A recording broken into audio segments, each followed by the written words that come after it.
Hello, ladies and gentlemen. So now we're going to look at this example.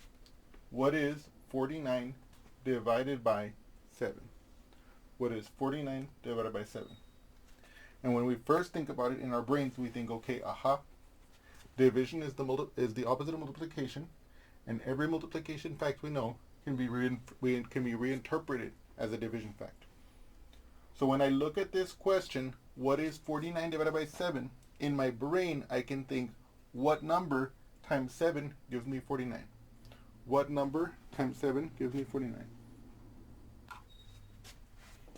So just to make that concrete, visually, I wanted to write this down for you because I think it's so important whenever we're thinking, not just in math, but in general. In this particular example, I'm talking about math, of course, but sometimes it's helpful to solve a problem to look at it in several equivalent ways.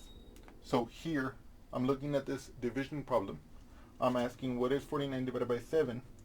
And when I think what is 49 divided by 7, I can also think what number times 7 gives me 49. In this case, in this example, the reason why I'm making the connection of what is 49 divided by 7 to what number times 7 gives me 49 is because I either know my multiplication table off the top of my head, or I can make a multiplication table like I did in the other example, or like I could do in this example. So let's count our multiplication table out. 7 times 1 is 7. 7 times 2 is 14. 7 times 3 is 21. 7 times 4 is 28. 7 times 5 is 35. 7 times 6 is 42. 7 times 7 is 49. 7 times 7 is 49. We know that fact, okay? So we know that 7 times 7 is 49. And so I know, therefore, that 49 divided by 7 is 7.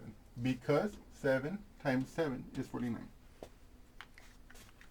Now, to use the notation we were using in the previous examples, and again, to reinforce that notation for us so that we're prepared, we're primed to use it later when we're doing more difficult division problems, I want to write it here.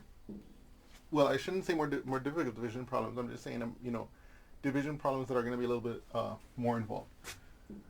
So we always put this number inside the division house, 49.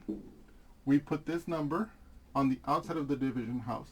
And in this case, because we knew this multiplication fact, that is, because we knew that 7 times 7 is 49, then we know that we would place the 7 here because 7 times 7 would give us this 49.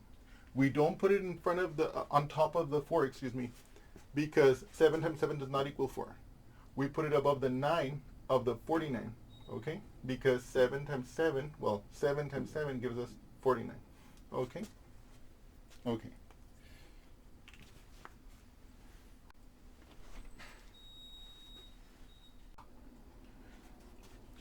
So now I want to ask a question, okay?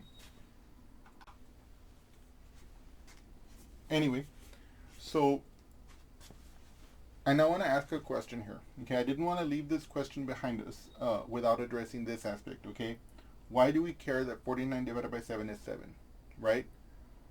Now, I'll be the first one to tell you that when you're learning math, there's a lot of beautiful things in math, and some things that are beautiful need no justification whatsoever.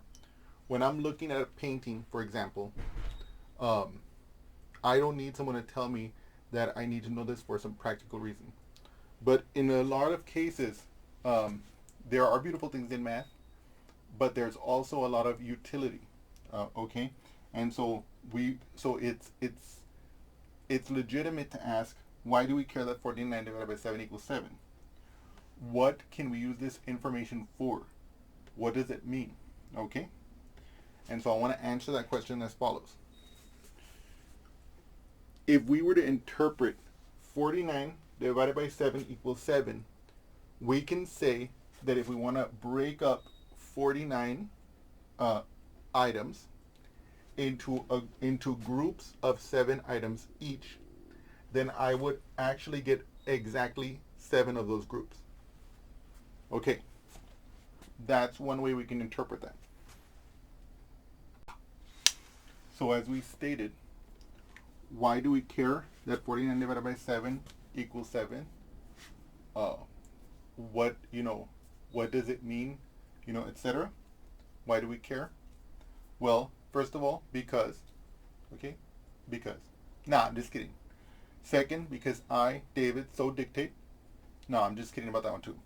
But as we pointed out earlier, if you break up a group of 49 items into groups of 7 items each, you will get exactly 7 of those groups. That's how we can interpret this division problem. So for example, just real briefly here, if we remember our multiplication table before, when I was saying it out loud, we saw that 42 divided by 7 would equal to 6, because 6 times 7 would give us 42. So if alternatively we were dividing, let's say we had 42 people or 42 things, and we wanted to break it up into groups of 7 things each, then we would have 6 groups of those 6 groups of 7 things each to compose that 42. Practical example: party. David is going to throw a party, a birthday party. David's birthday party has 49 guests. Each table can sit 7 guests. How many tables will David need? 49 divided by 7 means I'm going to need 7 tables. Okay? Okay, so now I think that this explanation has been completed. I hope you all have enjoyed it, and I look forward to seeing you soon. Thank you so much.